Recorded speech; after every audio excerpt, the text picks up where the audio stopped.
Hey guys, Aris, Hardware Busters. Today we have a chassis from Kolink, the Observatory.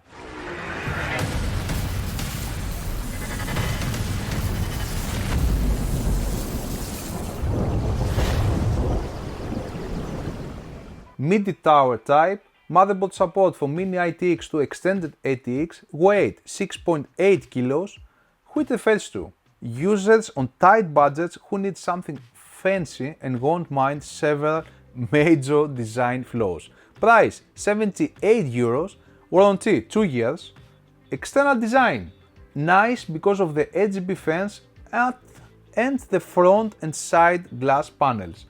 Input-output panel, we have one USB 3, two USB 2, audio, power, reset and RGB switches. There's also an empty slot for a Type-C connector, probably for future use.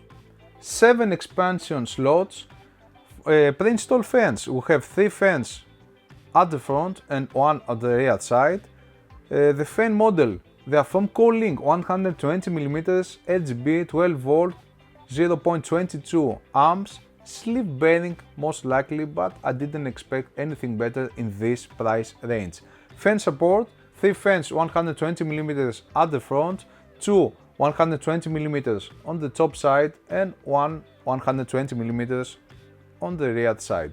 There is an RGB controller for the fans, radiator support at the front from 120 to 280mm, on the top side 120 up to 240 and 120mm on the rear side. Storage options, 2 3.5 inches drives and 5 2.5 inches drives, so quite many. Again, for this price range, this is good enough. Dust filters, 2. The top one is magnetic and the bottom side under the PSU is tray style. CPU cooler heights maximum 160mm, VGA length maximum 380mm and the PSU length from 160 to 180mm maximum, so you won't have any problems finding a proper PSU for this chassis. Cable management support, it is limited because there are only a few cable tie hooks, and to make matters even worse, the motherboard's tray clearance is limited at only 18mm, 24mm at the PSU's area. System installation procedure, although the internal space is not ample, installing the motherboard and other components is not challenging. You just have to remove the necessary PCI Express coverage before installing the motherboard. Otherwise, you will not be able to remove them later. Installing the SSDs is quite easy, but this is not the case for the hard drives. It is advisable to install the hard drives before inserting the power supply. The holes to pass the cables are large enough, but they are not covered with grommets, so the cables behind the mainboard tray will be visible and the result will not be so nice. Finally, the cut behind the CPU socket is quite large, so you will not have any problems installing CPU coolers.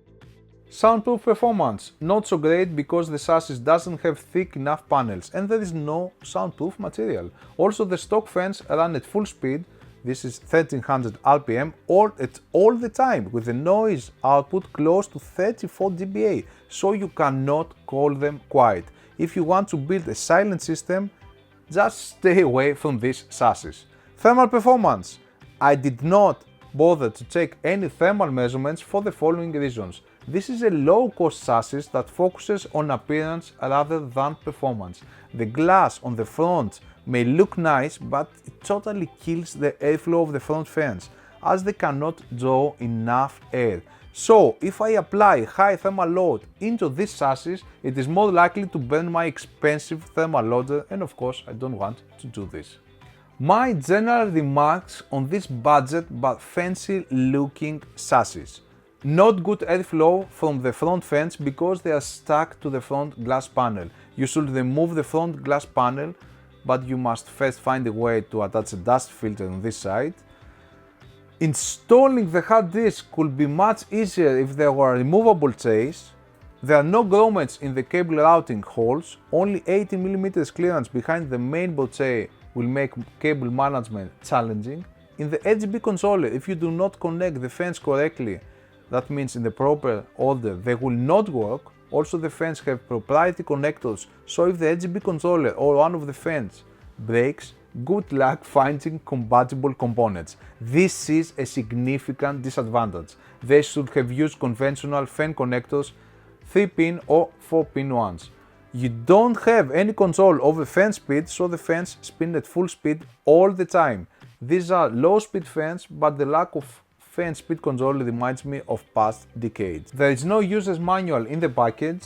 You need to download it from the Kolink site. You will find a manual for installing the fan RGB controller on the products page, which I advise you to read. Removable magnetic dust filters on top. There's another one at the bottom right below the PSU's compartment. It can take up to 2 3.5 inches and 5 2.5 inches discs. Actually, they say 5 to 7 if you don't install the any 3.5 inches drives, so in these places you go with SSDs.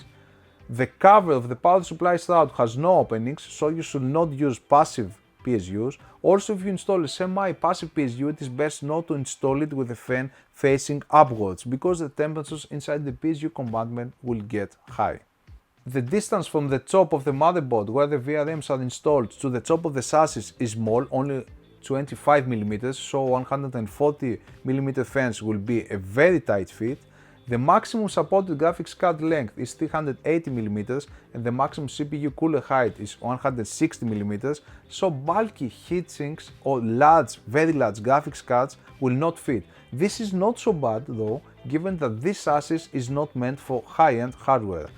The input-output panel has many ports and all necessary switches, power, reset, RGB, and the chassis can take a 280mm radiator at the front and a 240mm radiator at the top side. If you want to avoid trouble, go for the top radiator only. In general, this is a chassis for users who prefer appearance over performance. Do not buy it if you intend to combine it with high-end and energy-hungry hardware, because the operating temperatures will go through the roof. If you want improved performance, you should remove the front glass panel to increase the airflow of the front fans. The problem is that you should find a way to mount a front dust filter, else you will need to clean your system regularly. For €78 now, this product offers a lot, including 4 RGB fans and the corresponding controller, which can also be operated wirelessly through a provided remote control. Still, I would prefer to pay more and have some basic features which are missing from this case, like the option to control fan speed or have better airflow. Pros: competitively priced, the glass side and front panels look nice, 4 RGB fans, RGB controller with wireless control, input-output panel with many ports and all necessary switches, magnetic dust filter at the top and a removable filter at the bottom side. It can take large enough CPU coolers, VGAs and PSUs, and large CPU cutout and lots of openings for cables. Cons: cheap construction, the front glass panel notably reduces the airflow of the front fans and RGB controller with proprietary connectors, headers, no option to control fan speed, the fans run at full speed all the time, the fans look to be of low quality, it is not easy to install the HDDs, limited clearance behind the mainboard tray, not many cable mount points, and no grommets on the cable holes. This was another chassis review from Hardware Busters International. Subscribe to our channel and till the next video, bye bye.